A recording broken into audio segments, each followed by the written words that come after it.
Hi friends, ఇప్పుడు మనం శేషాచలం అడవులో ఉన్నాం.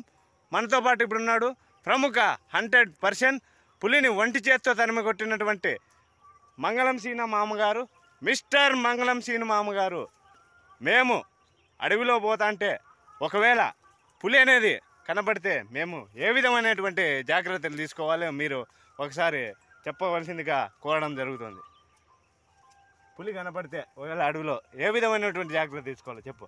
పులి కనపడితే స్ట్రైట్గా నిలబడాలి చెప్పు. మన ధైర్యం స్ట్రైట్గా నిలబడాలి. స్ట్రైట్గా నిలబడి కర్ర చేతిలో పట్టుకుని ఉంటామంటే అది మనల్ని చూసి పారిపోతుంది.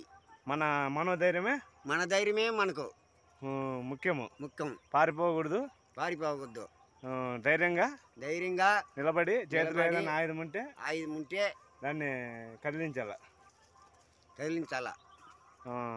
పారిపోకుండా సన్నగా ఎక్సేపుకోవాలా. మీరు ఎన్నో పులుల్ని ఒంటి చేత్తో తరిమి కొట్టారు.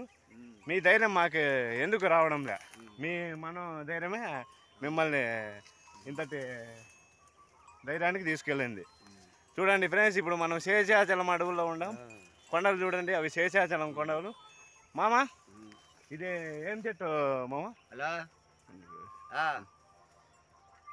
ఇదేం చెట్టు మామ? నాదరి చెట్టు.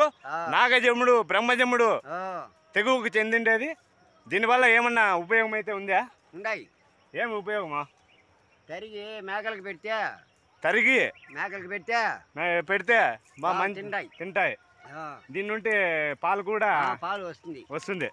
చూడండి, పాలు కూడా వస్తుంది. ఈ ఎండిపోయినటువంటి దానిలను మేకలు పడితే ప్రియంగా అనేది తింటాయంట మన మంగళం సీను మామగారు చెబుతున్నారు. అదేవిధంగా ఇంకా కొన్ని విషయాలను ఆయన్ను అడిగి మనము తెలుసుకుందాం. మనకు తెలియనటువంటి కొన్ని విషయాలు మీరు చెబుతారు కదా, మాకు తెలియనటువంటి కొన్ని విషయాలు. ఏంది చెట్టుని ఇట్లా పట్టుకున్నారు? ఏం చెట్టు ఇది?